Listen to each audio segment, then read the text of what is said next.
Hi friends, recipes കിച്ചണിലേക്ക് എല്ലാവർക്കും സ്വാഗതം. പൊതുവേ എനിക്ക് ചായ ഭയങ്കര ഇഷ്ടമാണ് കേട്ടോ. അപ്പോൾ ചായയിൽ എന്തെങ്കിലും വെറൈറ്റീസൊക്കെ കണ്ടാൽ ഞാൻ ഉടനെ അതൊന്ന് ട്രൈ ചെയ്ത് നോക്കാറുണ്ട്. അപ്പോൾ അതുപോലെ ഒന്ന് ട്രൈ ആക്കി നോക്കിയിട്ടുള്ളൊരു നല്ലൊരു ചായയുടെ റെസിപ്പിയാണ് കേട്ടോ. എപ്പോഴെങ്കിലുമൊക്കെ നമുക്കൊന്ന് വെറൈറ്റി ആയിട്ട് ചായ ഉണ്ടാക്കിയെടുക്കാൻ തോന്നുമ്പോൾ ഇതുപോലെ ഒന്ന് ഉണ്ടാക്കി നോക്കണേ. അപ്പോൾ എങ്ങനെയാണ് തയ്യാറാക്കി എടുക്കുന്നത് എന്നുള്ളത് നോക്കാം. അതുപോലെ തന്നെ വീഡിയോ കണ്ടുകൊണ്ടിരിക്കുമ്പോൾ ഇഷ്ടമാണെന്നുണ്ടെങ്കിൽ ആ ലൈക്ക് ബട്ടൺ ഒന്ന് ക്ലിക്ക് ചെയ്യാൻ മറക്കരുത്. ചാനൽ സബ്സ്ക്രൈബ് ചെയ്തിട്ടില്ല എന്നുണ്ടെങ്കിൽ ഒന്ന് സബ്സ്ക്രൈബ് ചെയ്ത് സപ്പോർട്ട് ചെയ്യാനോട് മറക്കരുത് കേട്ടോ. അപ്പോൾ എങ്ങനെയാണ് തയ്യാറാക്കി എടുക്കുന്നത് എന്നുള്ളത് നോക്കാം.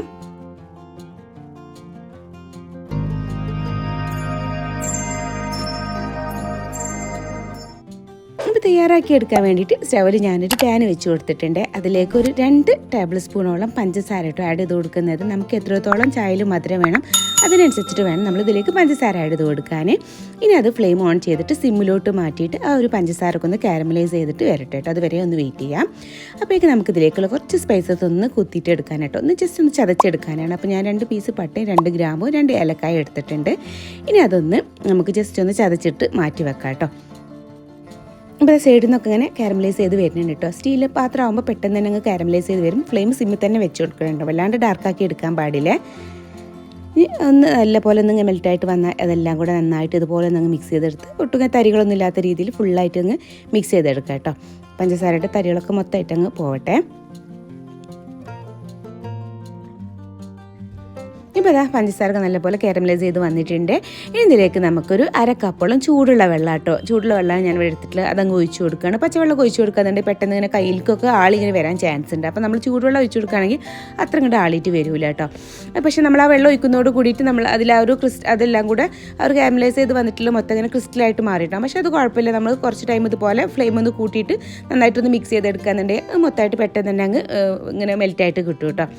അതുപോലെ തന്നെ നമ്മൾ ശ്രദ്ധിക്കേണ്ട കാര്യം എന്താ വെച്ചാൽ കാരമലൈസ് ചെയ്തെടുക്കുമ്പോൾ വല്ലാണ്ട് അങ്ങ് ഡാർക്കാക്കി എടുക്കരുത് കേട്ടോ. അങ്ങനെ ആകുമ്പോൾ അതിൻ്റെ ഒരു കയ്പ്പ് ടേസ്റ്റ് വരുമ്പോൾ നമ്മുടെ ചായക്ക് ടേസ്റ്റ് ഉണ്ടാവില്ല. അത് പ്രത്യേകം ശ്രദ്ധിക്കണേ. ഇതിപ്പോൾ മൊത്തമായിട്ട് നല്ലപോലെ മെൽറ്റായിട്ട് വന്നിട്ടുണ്ട്. ഇനി ഇതിലേക്ക് നമ്മൾ ഈ ചതച്ചെടുത്തിട്ടുള്ള ആ ഒരു സ്പൈസസ് ഉണ്ടല്ലോ അതിലേക്ക് അങ്ങ് ഇട്ട് കൊടുക്കാം. എന്നിട്ട് കുറച്ച് ടൈം അതിലൊന്ന് കിടന്നിട്ടോ ഒന്ന് തിളക്കട്ടെ കേട്ടോ. അതിൻ്റെ ആ ഒരു ഫ്ലേവറും കാര്യങ്ങളൊക്കെ നമുക്ക് ആ ചായയിൽ കിട്ടാൻ വേണ്ടിയിട്ടാണ്. ഇതിപ്പോൾ 2 പേർക്കുള്ള ചായയാണ് ഞാൻ റെഡിയാക്കി എടുക്കുന്നത് കേട്ടോ. ഇനി ഇതിലേക്ക് നമുക്ക് ഒരു 3/4 കപ്പോളം പാലാണ് എടുത്തിട്ടുള്ളത്. അതങ്ങ് ഒഴിച്ചു കൊടുക്കുകയാണ് കേട്ടോ. ഞാൻ ഈ ഒരു കപ്പിൻ്റെ അളവാട്ടോ പറയുന്നത്. നോർമലായിട്ടുള്ള നമ്മളെ മെഷർമെൻറ്റ് കപ്പല്ല, ഞാനൊരു വീട്ടിൽ യൂസ് ചെയ്യുന്ന ഒരു കപ്പാട്ടോ എടുത്തിട്ടുള്ളത്. അത് അത്യാവശ്യം ഒരു 2 ഗ്ലാസ് ചായക്ക് പോകുന്ന അളവിലുള്ളൊരു കപ്പാണ്. അതുകൊണ്ടാണ് ഞാൻ അതിൽ ഒരു 3/4 കപ്പ് പാലെടുത്തിട്ടുള്ളത്. അതായത് ഓൾറെഡി നമ്മളൊരു 1/2 കപ്പോളം ആദ്യം ഒഴിച്ചു കൊടുത്തിട്ടുണ്ട് പച്ചവെള്ളം. പക്ഷേ അതങ്ങനെ തിളച്ച് വരുന്നതോട് കൂടിയിട്ടൊക്കെ അതിൽ കുറച്ച് കമ്മി വരും.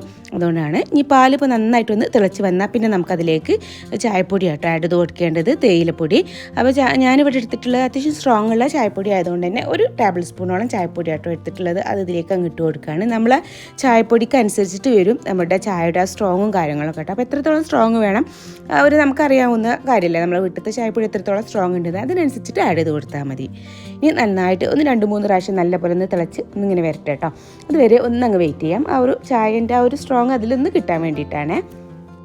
അപ്പോൾ അതാ ചായയൊക്കെ നന്നായിട്ട് തിളച്ച് വന്നിട്ടുണ്ട്. കണ്ടില്ലേ, ഞാൻ ഫ്ലെയിം അങ്ങ് ഓഫ് ചെയ്തിട്ടുണ്ട് കേട്ടോ. അത്ര മതി. നല്ല സ്ട്രോങ് ആയിട്ടുള്ള നല്ല ടേസ്റ്റി ആയിട്ടുള്ള ചായ ഇവിടെ റെഡി ആയിട്ട് വന്നിട്ടുണ്ട്. അപ്പോൾ നമുക്ക് ചായയിലേക്ക് ഒന്ന് വെറൈറ്റി ആയിട്ട് എപ്പോഴെങ്കിലും ഉണ്ടാക്കാനൊക്കെ തോന്നുന്ന ടൈമിൽ ഇതുപോലെ ഒന്ന് ഉണ്ടാക്കി നോക്കുകയാണെങ്കിൽ നല്ലൊരു വെറൈറ്റി ആയിട്ടുള്ള ചായ കേട്ടോ. നല്ല ടേസ്റ്റാണ്. അപ്പോൾ എന്തായാലും എല്ലാവരും ഇതുപോലെ ഒന്ന് ട്രൈ ചെയ്ത് നോക്കണേ. ട്രൈ ചെയ്ത് നോക്കിയാൽ നിങ്ങൾക്ക് നല്ല ഇഷ്ടമാവും. ചായയൊക്കെ ഇഷ്ടമുള്ള ആളുകളാണെങ്കിൽ എന്തായാലും ഇഷ്ടമാവും കേട്ടോ. അപ്പോൾ ട്രൈ ചെയ്ത് നോക്കിയതിന് ശേഷം ഫീഡ്ബാക്കും കൂടെ അറിയിക്കാൻ മറക്കരുത്. അതുപോലെ വീഡിയോ ഇഷ്ടമായിട്ടുണ്ടെന്നുണ്ടെങ്കിൽ നിങ്ങളുടെ ഫ്രണ്ട്സും റിലേറ്റീവ്സ് ആയിട്ടൊക്കെ ഒന്ന് ഷെയർ ചെയ്യാനും കൂടെ മറക്കരുത് കേട്ടോ. അപ്പോൾ ഇൻഷാ അല്ലാഹ് ഇനി മറ്റൊരു വീഡിയോ ആയിട്ട് വരുന്നവരേക്കും ബായ്. Thank you. അസ്സലാമു അലൈക്കും.